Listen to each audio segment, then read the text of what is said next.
Oke, halo sahabat sehat Balimed, apa kabarnya hari ini? Oke, lama kita tidak berjumpa ya. Hari ini berjumpa kembali dengan saya Dina dalam program marketing Rumah Sakit Balimed Buleleng, tentunya dalam acara podcast kesehatan bersama dokter spesialis yang luar biasa yang sudah hadir di tengah-tengah kita hari ini. Namun sebelum lanjut, sobat Balimed, tentunya simak terus program-program edukasi kesehatan dan informasi juga di media sosial kami, baik itu Instagram kami, Facebook kami, dan juga YouTube kami. Jangan lupa Anda like, subscribe, dan komen juga di link YouTube kami, karena tentunya tidak hanya hari ini informasi ini akan berguna bagi Anda, tapi juga barangkali dan sudah pasti informasi kita akan sangat berguna bagi teman-teman semuanya, keluarga Anda, dan juga sahabat-sahabat di lingkungan tinggal Anda. Oke, kita sapa dulu dokter kita pada hari ini, yaitu dengan Dr. Komang Ida Widiayu Radiari Nugraha, spesialis paru. Halo dokter. Selamat siang. Oke, sehat hari ini dok? Sehat. Luar biasa. Terima kasih dokter sudah menyempatkan waktunya untuk ngobrol bersama sahabat Balimed hari ini. Kita hari ini akan membahas topik yang lagi tren sebetulnya dok.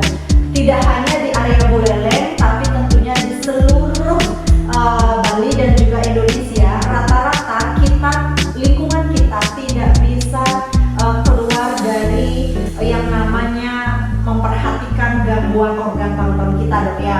Nah kenapa begitu dan kenapa hari ini kami marketing membahas tentang topik ini, karena di Buleleng dokter, terakhir angka kasus gangguan atau penyakit paru-paru yang mengidap remaja di Buleleng menurut data dari Dinas Kesehatan itu terus meningkat. Nah ini karena apa dan kenapa bisa terjadi hal ini, tentunya kita akan kupas satu persatu dok ya. Tapi sebelum itu sobat Balimed, organ paru-paru ini tentunya menjadi organ yang sangat vital salah satunya, karena dia sangat berfungsi penting dalam metabolisme tubuh kita dan juga kehidupan kita dokter. Oke, nah dokter mungkin bisa diceritakan dulu dok, sejauh mana sih organ ini begitu penting dalam aktivitas kita sehari-hari? Iya, selamat siang ya. Mulai. Jadi memang kenapa kita bisa bilang kalau paru-paru itu salah satu yang vital, organ vital bagi kehidupan kita. Selain itu didukung oleh jantung dan yang lainnya, paru-paru itu sebagai mekanisme pertahanan pertama kita dari tubuh. Karena kita setiap hari pasti akan menghirup udara. Udara yang kita hirup kita tidak tahu apakah ada bakterinya, ada virusnya. Jadi daya tahan tubuh dari paru-paru sendiri, organ paru-paru sendiri itu harus bagus, karena dia akan membilah semuanya. Yang paling utama pas paru-paru, selanjutnya dan peredaran darah dan peredaran oksigen semuanya dari paru-paru. Oke, ya menarik dok ya. Nah paru-paru ini kan areanya di dada dok ya, di dada kita. Nah ini sangat erat tentunya dengan fungsi hidung kita juga. Jadi apa yang kita hirup itu akan masuk ke dalam organ paru-paru kita dok ya. Nah saat ini dok, kasusnya tidak hanya pada usia lanjut yang terkena penyakit paru-paru, tapi juga remaja. Nah apa sih faktor yang mendukung dok dari kenapa anak-anak dan remaja ini banyak yang sudah? Jadi kan cukup menarik ya, kenapa remaja? Jadi kita harus kategorikan remaja, ini remaja yang remaja dari usia 12 sampai 20 tahun, atau remaja tua, remaja dewasa, yang lebih dari itu, yang anak-anak kuliah seperti itu.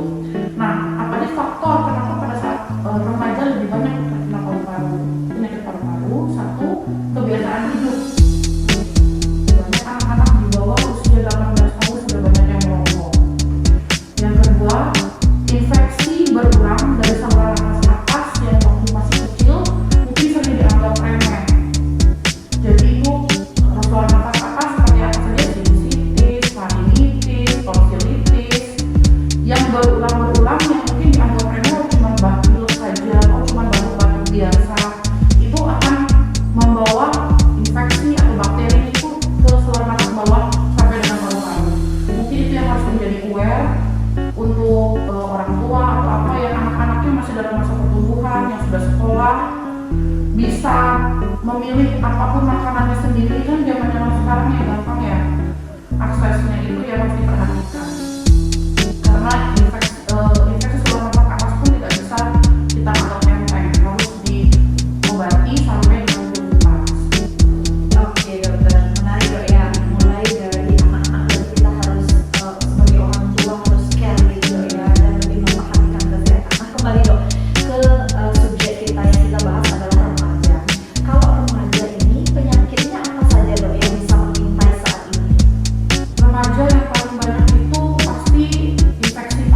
beredar yang banyak dibahas didiskusikan oleh secara internasional dan nasional itu adalah penyakit yang namanya EVALI. EVALI itu adalah e-cigarette or vape use yang bisa membuat cedera pada paru-paru. Serius banget loh ya namanya EVALI. EVALI. Jadi e-cigarette or vaping use associated lung injury. Itu sudah lagi memang banyak di penelitiannya memang banyak. Jadi memang lagi dikembangkan karena kan banyak cara peralihan orang itu merokok konvensional beralih ke vape ataupun ke e-cigarette namanya ya. Karena beralasan karena lebih aman, padahal enggak juga. Oke, ya betul dok. Nah, menarik dok. Untuk selanjutnya apa sebetulnya penyebab dari penyakit yang dokter sebutkan tadi? Kita bahas satu persatu mungkin dok ya. Dari TBC dok. Nah, ini TBC ini kayaknya sudah dikenal sebagai penyakit masyarakat gitu dok ya. Atau bahkan sudah diremehkan. Batuk-batuk TBC itu kan orang tua kena, dulu keluarga saya juga sudah pernah kena, tapi nggak se ekstrim atau nggak se dicemaskan gitu dok. Nah, ini TBC ini kayak gimana sih dok? Iya, jadi kan TBC itu kan penyakit menular. Jadi dia bisa menularkan dari orang dewasa, menularkan kepada anak-anak hanya dengan berbicara, berkomunikasi dengan bersin dengan anak atau dengan makanan yang menggunakan TBC. Dengan kita sebagai negara Indonesia itu adalah negara yang endemis TB. Jadi kita di bawah India atau di bawah Cina memang terbanyak yang kasus untuk TBC-nya. Jadi memang harus aware penyakit TBC itu pada remaja karena lingkungan pernah ada riwayat ke lingkungan keluarga yang TBC atau di luar sekolahnya ada teman yang terkena TBC ataupun pemicu. Jadi TBC itu kan bisa bersifat dorman. Dorman istilahnya dia tertidur dalam tubuh kita sehingga tidak menyebabkan gejala. Jadi apabila seseorang itu menjadi stres, beban pikiran banyak, TBC yang dorman itu bisa hidup kembali. Jadi karena kenapa kita bilang endemis, jadi mungkin harus lebih aware lagi dengan yang sering batuk lebih dari 2 minggu, anak-anak yang misalnya remaja yang berat badannya tidak turun ataupun berat badan turun secara berat badan tidak meningkat ataupun berat badan yang turun secara drastis, itu harus kita aware. Oke dokter ya. Nah selanjutnya dok, yang tadi dokter sebutkan yaitu EVALI ini di Indonesia sudah ada kasusnya dok?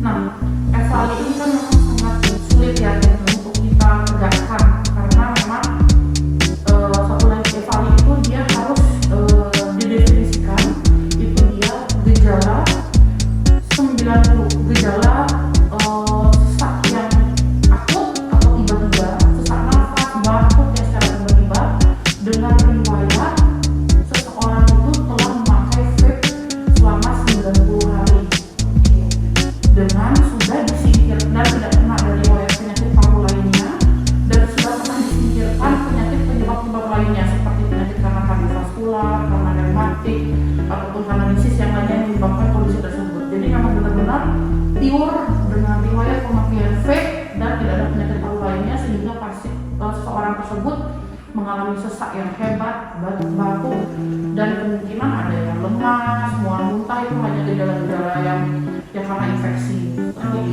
Ya dok. Berarti dari tadi dokter menyebutkan vape menjadi salah satu penyebab dari penyakit paru-paru itu bisa menginjak kita gitu dok ya. Nah sebelum lanjut teman-teman sahabat Balina, kita akan bahas vape itu apa dan kandungannya bagaimana. Mari kita bahas dulu dokter. Kalau terkait dengan gejala paru-paru pada remaja dok, kadang kan ya biasanya orang buleleng dok ya, agak sedikit memboye kalau dibilang baru 3 hari kok aku batuk, atau baru 1 minggu atau bahkan sudah 1 bulan nih di lingkungan keluarga kita ada yang batuk-batuk tapi cukup kok berobat ke puskesmas atau dan lain sebagainya gitu. Gejala apa sih dok yang perlu diperhatikan serius dok ketika di lingkungan keluarga kita, kamu harus pergi ke dokter. Gitu. Jadi kita bilang itu adalah red flag ya, itu yang harus di red flag kan. Kita bendera merah apa itu? Satu, batuk yang tidak membaik. Memang biasa kita minum obat ada biasa 2 hari 3 hari membaik mungkin. Tapi kalau batuk yang sudah lebih dari 5 hari, dahaknya berwarna kuning, hijau, ataupun ada dahak yang berwarna merah, batuk darah itu harus kita ubah.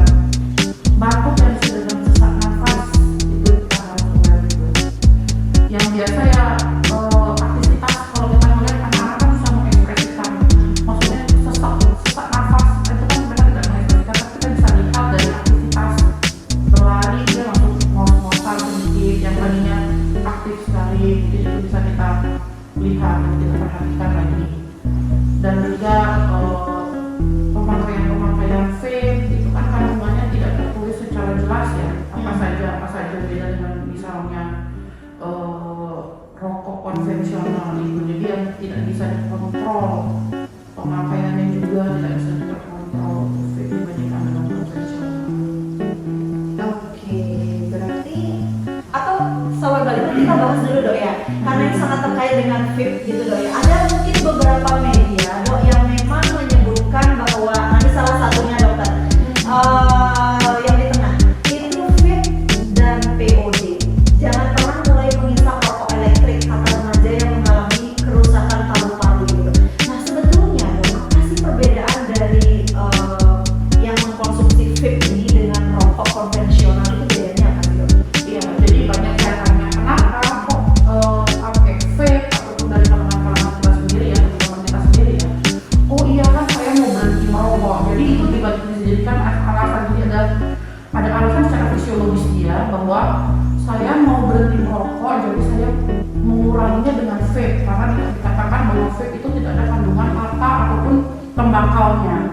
Tapi jangan salah, di vape itu ada kandungan peptid, gliserol, sama nikotin juga ada, yang dimana kita tahu nikotin itu adalah zat adiktif. Hisap sekarang 2 kali, besok maunya 3 kali, seperti itu. Dan itu merupakan zat kimia yang akan merusak daripada metabolisme kita, merusak daripada sel-sel kita yang akan berdampak jauh sekali nanti. Tidak hanya ke paru-paru tapi ke pembuluh darah, ke hal-hal yang lain. Oke dok, peptid, gliserol dan Peptid glikol dan nikotin, gliserol, logam berat itu kandungan. Dan biasanya kan marketing penjual vape itu kan berasa ada jual rasa-rasanya, itu mungkin yang membuat orang juga lebih tertarik ya untuk penggunaan vape. Padahal itu kan juga zat kimia yang harusnya tidak kita hirup, bisa merusak juga sel-sel kita seperti itu. iya dok. Tapi menarik dok ya, kalau misalnya pemerintah saat ini itu kan di semua kemasan rokok dok, sekarang sudah ada tuh bahwa apa namanya rokok dapat menyebabkan bla bla bla bla bla bla gitu dok ya. Tapi kalau di kemasan vape kayaknya belum ada dok ya. Nah iya, Itu sebetulnya dok ya yang menjadi catatan khusus kita sebetulnya untuk pemerintah, dan kenapa vape ini justru malah dijual bebas bisa dok ya. Iya. Pembanding rokok oke, sudah dengan Pembatasan regulasi media, pembatasan. Tapi kalau vape ini anak-anak pun bisa dikasih konsumsi, tidak hanya laki-laki dok ya, tapi sekarang juga banyak perempuan yang mulai karena tren katanya dok. Nah, kalau nggak nge-vape kayaknya kurang apa ya dok?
ngikut-ngikutin temennya, pergaulan. Kalau saya lebih sih kalau lebih ke pergaulan, jadi harus pemerintah harus punya positif program yang lebih untuk anak-anak, punya tempat lingkungan yang lebih sehat, mereka dibuatin tempat olahraga apa kayak mungkin yang bisa mengalihkan mereka dari cuma nongkrong aja sambil ngopi, atau mereka bisa olahraga gitu. Punya tempat yang lebih positif, ada yang lebih suka graffiti, disediain tembok apa mereka lebih bebas daripada mereka duduk sambil novel kan susah juga karena gampang akses semua kita zaman sekarang gitu. Iya, Dan juga erat sekali sebetulnya anak remaja saat ini melihat figur yang dia teladan atau figur yang dia suka. Nah, baik itu mulai dari aktris, tokoh-tokoh masyarakat, begitu dok ya. Karena kalau tidak mulai dari leader-leader mereka atau tokoh-tokoh masyarakat itu, mulai dari mana seharusnya? Karena anak-anak ini akan melihat, mencontoh, kemudian memulai melakukan, pengen sesuatu hal itu dari itu aja boleh kok, kenapa aku nggak boleh? Nah, gitu dok ya. tapi penanggapannya kan gitu. Iya, benar-benar dok. Nah, ini lagi dok. Kemudian benarkah telapak tangan berkeringat itu adalah gejala paru-paru basah? Nah, itu gimana dok? Wah, itu kan hiperemesis kalau kita bilang orang medis bilang seperti itu kan nggak ada hubungan sih dengan paru-paru basah dengan tangan basah kan. Oke. Kalau zaman dulu mungkin PBC itu dibilangnya paru-paru basah, terus aku nggak ada hubungan sih dengan tangan basah dengan paru-paru basah. Oke, nggak ada hubungannya. Iya. Nah, ini terakhir dok. Oke, selanjutnya 5 jenis penyakit paru-paru yang terjadi dan menular atau tidak gitu dok ya. Pertanyaan kita, apakah semua penyakit paru-paru itu menular? Atau ada beberapa penyakit paru-paru yang tidak menular? Karena paru-paru itu kayaknya erat sekali kaitannya dengan organ hidung dan juga mulut dok ya. Jadi manusia tidak mungkin tanpa interaksi. Setiap hari, setiap waktu mereka berinteraksi dengan keluarga, teman dan lain sebagainya. Nah, apakah semua yang mengidap paru-paru itu harus kita jauhi atau bagaimana? Jadi polemik kan katakan kenapa pasien DBC itu kan karena dia menular, tapi tidak boleh kita kucilkan karena dia akan sembuh, bisa sembuh apabila dia menggunakan obat secara teratur. Dan setelah dia dinyatakan sembuh dan hasilnya negatif, dia bisa seperti biasa aja, seperti kita biasa, tapi memang harus dijaga. Saya berikan contoh, kalau dibilang kenapa penyakit paru itu dibilang menular, kita harus lebih menjaga diri kita untuk orang lain dan juga untuk kita. Contoh di Jepang aja, orang pasti sadar diri kalau dia flu aja sedikit, dia akan menggunakan masker mau di lingkungan umum ataupun di rumahnya, karena dia akan melindungi dirinya dia sendiri yang sedang imunitasnya rendah agar tidak lagi terkena penyakit yang lebih berat, ataupun dia melindungi orang yang di sekitarnya dia agar tidak terkena penyakit seperti dia, seperti itu. Jadi memang harus apapun itu yang lebih ke penyakit saluran pernafasan dan tidak hanya dengan TBC yang lebih mengkhususkan ya, karena dia penyebarannya atau penularannya itu lebih cepat, lebih gampang dan efeknya memang lebih berat. Tapi penyakit apapun seperti batuk, flu, influenza kan kita tidak tahu karena orang dewasa, anak-anak memberikan efek yang berbeda. Setiap tubuh manusia itu memberikan efek yang berbeda. Madinah kalau kena influenza hanya gejalanya ringan, kalau orang lain mungkin akan berat. Jadi gitu. Jadi kita harus melindungi diri kita sendiri dan juga kita melindungi orang lain dengan memakai tetap masker.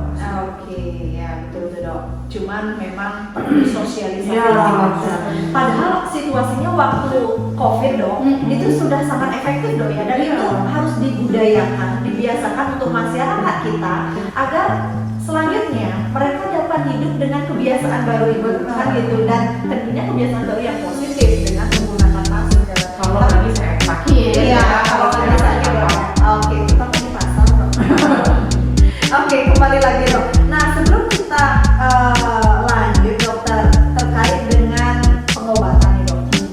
Kalau pengobatan tentunya kan pasti sesuai dengan apa penyakit dan gejalanya seperti apa dok. Tapi dampaknya apa sih dok kalau misalnya dari remaja anak-anak itu sudah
kalau misalnya kita bahas dok ya, gimana sih perjalanan penyakit dari remaja jika menggunakan vape misalnya dok?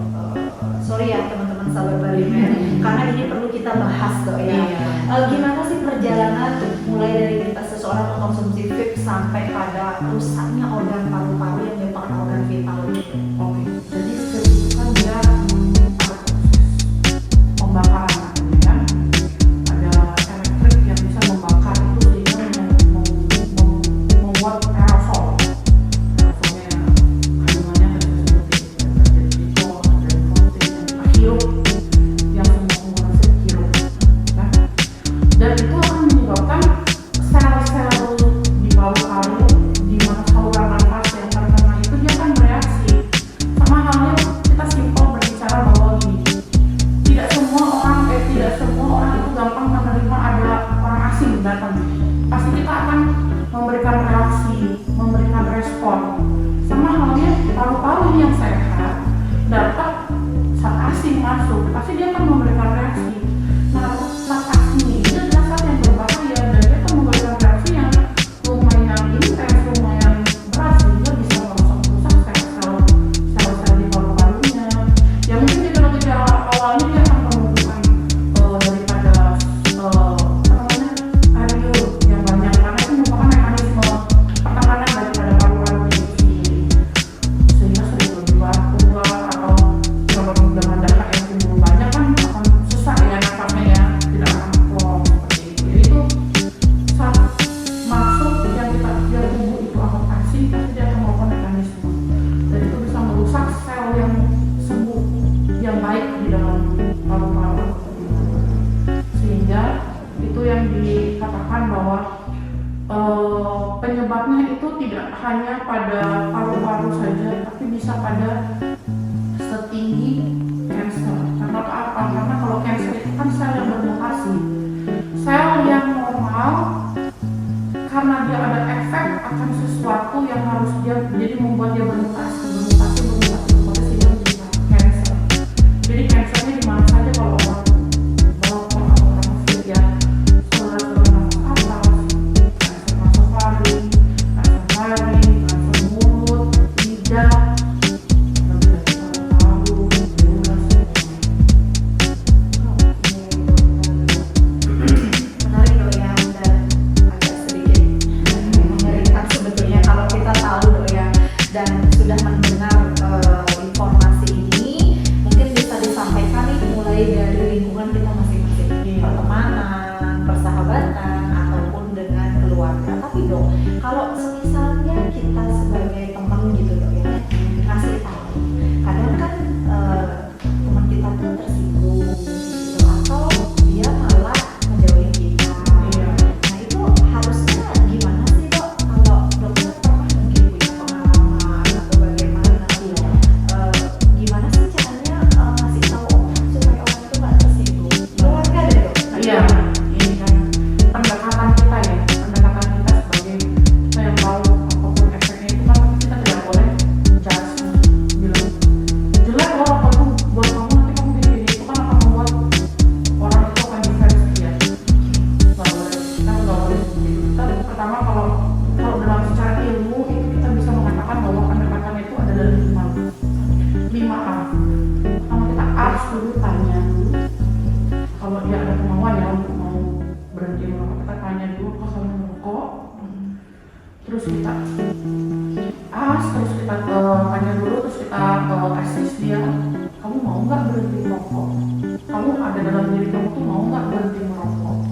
Terus baru kita kalau dia mau dia berhenti merokok, kita arrange dia, kan pendekatan itu bisa berhenti merokok tuh secara non farmakologi ataupun secara farmakologi. Jadi bisa dengan ada komunitas yang ingin merokok, ada diberikan obat-obatan juga, ada, tapi kan semestinya. Jadi lingkungan keluarga juga harus mendukung bahwa memang dukungan dari orang terdekat itu mungkin harus kuat ya kalau orang yang mau berhenti merokok.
karena itu sistem reproduksimu tidak baik misalnya, hanya karena satu rokok enggak, pasti multifaktorial, banyak faktor, tapi itu akan memperparah faktor utama yang membuat kamu reproduksi tidak bagus. Merokok itu akan memperparah dari kondisinya, seperti penurunan daripada okulasi pada wanita atau pada laki-laki itu biasanya dia susuk ereksi. Tapi itu pasti multifaktorial, tidak hanya satu, tapi pasti kandungan dari rokok itu dia akan memperparah kandungan. Multifaktor ya, mungkin merokok bisa menjadi salah satu pemicu utamanya. Nah, menarik ya teman-teman dan sahabat Sehat Balime, dan sebetulnya di antara kita ini di belakang layar di situ itu ada sahabat kita yang sebenarnya masih aktif merokok. Nah, nih hari ini kan sudah dapat informasi nih teman-teman, dan di situ Pak Iwan ya, sahabat kita yang masih aktif, dan mudah-mudahan dari informasi ini ya Pak, Bapak dan juga teman-teman di sana bisa mulai untuk menjadi sahabat yang baik bagi mereka yang aktif merokok. Ya, mulai dari diri sendiri dan juga dari lingkungan terdekat kita dulu. Nah, oke Dok, kita bahas lagi. Mungkin ada berita next yang akhir-akhir ini. Ya, Dok. Stop. Oke. Ternyata ini alasan anak muda RI makin banyak yang merokok gitu Dok ya. Ternyata ada banyak alasan juga Dok ya. Dan salah satunya itu karena memang membuat nyaman dan tenang Dok. Nah, padahal kan ngeluarin duit kantong nih Dok. Oh. Tapi katanya membuat nyaman, enak dan rileks Dok. Iya. Nah, itu gimana Dok? Dan itu dari efek daripada nikotin sendiri, dan adiksi dia pasti membuat tenang, membuat nyaman. Oke, gitu Dok ya. Jadi dengan rokok itu sebenarnya memperoleh kenyamanan, tapi efeknya Dok ya. Oke. Ya, sebetulnya teman-teman dan sahabat Sehat Balime, kita sudah mengupas ya tadi tentang bagaimana penyakit yang mungkin mengintai anak-anak kita, sahabat kita, terutama di kalangan remaja, begitu yang hari ini kita bahas. Dan hari ini juga kita sudah bahas mulai dari perjalanan penyakitnya dan bagaimana memberikan dukungan emosional dan psikologis. Mungkin terakhir dokter ada pesan Dok, mungkin untuk sahabat Sehat Balime, dan tentunya, nah sebelum lanjut Dok, ini muncul pertanyaan lain satu. Masyarakat saat ini kan rata-rata menggunakan jaminan kesehatan BPJS Kesehatan ya. Nah, kerap kali kalau kita atau teman-teman kita mau kontrol ke dokter spesialis itu kan harus melalui puskesmas sebagai FKTP Dok. Nah, gimana sih caranya Dok menyampaikannya ke puskesmas gitu Dok, kalau kita sedang mengalami gejala yang mungkin setelah menyimak video ini rasanya saya ada gejala untuk mengarah pada penyakit paru-paru begitu Dok. Nah, bagaimana menyampaikannya untuk bisa kontrol atau ketemu langsung dengan dokter? Iya, jadi kan memang ini regulasi ya, jadi memang harus kita patuhi. Kita masuk dalam peraturan seperti itu. Tetapi yang tadi yang red flag yang harus memang di aware juga dengan masyarakat ataupun dari kasus-kasus kesehatan di luar sana ya. Penyakit paru itu memang potensinya 4 gram. Jadi memang harus sebenarnya lulusan beberapa paru seperti DC. Itu memang harus disuntikan. Tapi ada beberapa komplikasi misalnya DC yang tidak ada komplikasi ataupun yang memang tidak memulai dan perlu dengan pengawasan yang lebih, memang harus langsung ke dokter spesialis paru ataupun dengan komorbid yang lebih kompleks lah, tidak hanya paru saja. Memang dia aware ada manis, ada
selanjutnya tetap jaga kesehatan Anda bersama keluarga, mulai cintai dan mulai aware atau perhatian terhadap lingkungan Anda, keluarga Anda, dan jika di keluarga atau kerabat Anda ada yang sudah mengalami gejala-gejala ya ataupun gangguan kesehatan lainnya, tidak hanya di organ paru-paru, jangan sungkan-sungkan untuk mulai berkonsultasi. Kalau tidak mau langsung ke Rumah Sakit Bali Med, silakan Anda berkonsultasi melalui WhatsApp marketing kami di 0813 3996 8403. Di sana di nomor kontak itu teman sahabat Bali Med